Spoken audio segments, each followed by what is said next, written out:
L'Italie se qualifie déjà pour les huitièmes de finale de l'Euro. La Turquie en ballottage défavorable. Sergio Ramos quitte officiellement le Real Madrid.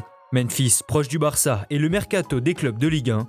Le résumé de l'actualité est dans le journal de Made in Foot.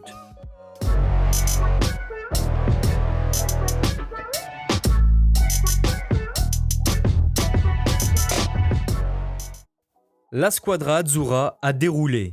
Après sa victoire 3-0 face à la Turquie en ouverture, l'Italie s'est une nouvelle fois imposée sur le même score, cette fois contre la Suisse. Dominateur et plaisant dans le jeu, les hommes de Mancini ouvrent le score dès la 25e minute de jeu lorsque Locatelli reprend un centre de Berardi. Le milieu de Sassuolo récidive en seconde période avec une belle frappe du gauche pour faire le break avant que Ciro Immobile ne conclue le festival italien en toute fin de rencontre. Avec ce nouveau succès, la Nazionale décroche son billet pour les huitièmes de finale et devra simplement valider la première place du groupe A face au Pays de Galles. Plus tôt dans la journée, les Gallois ont justement impressionné en l'emportant 2-0 face à la Turquie qui se retrouve au bord de l'élimination. Après plusieurs occasions manquées, Ramsey a débloqué la situation juste avant la pause. Face à des Turcs méconnaissables et rarement dangereux, le Pays de Galles s'est offert le luxe de manquer un penalty, mais Gareth Bale s'est rattrapé en fin de match en donnant un caviar à Roberts pour le but du break. Dans le groupe B, la Russie a pris le dessus 1-0 sur une défensive équipe de Finlande. Miranchuk a inscrit le seul but du match d'un bel enroulé du gauche.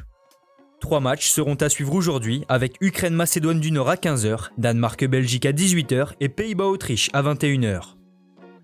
C'est la fin d'une ère au Real Madrid. Après 16 années passées au club, Sergio Ramos quitte officiellement les merengues.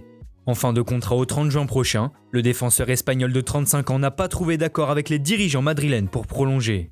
Dans un communiqué publié hier soir, la Casablanca a annoncé que l'emblématique numéro 4 allait tenir une conférence de presse d'adieu ce jeudi. Après avoir remporté 5 Ligas, 4 Ligues des Champions et 2 Coupes d'Espagne, Sergio Ramos va donc maintenant se lancer dans un nouveau défi, reste à savoir lequel.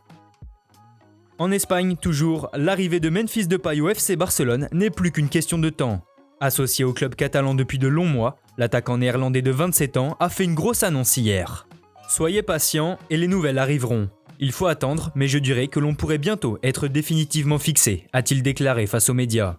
Le coach du Barça, Ronald Koeman, a confirmé la nouvelle dans les médias néerlandais. C'est presque bon, ce n'est pas encore signé mais c'est presque fait. Memphis devrait normalement s'engager pour un contrat de 3 ans assorti d'un salaire de 5 millions d'euros à l'année. En France, l'Olympique de Marseille continue d'agiter la rubrique Mercato. À la recherche d'un défenseur central, le président du club phocéen Pablo Longoria apprécierait le profil du Lensois Loïc Badet, mais le prix serait pour l'heure un peu trop élevé, révèle l'équipe. L'OM aurait également pris des renseignements sur William Saliba.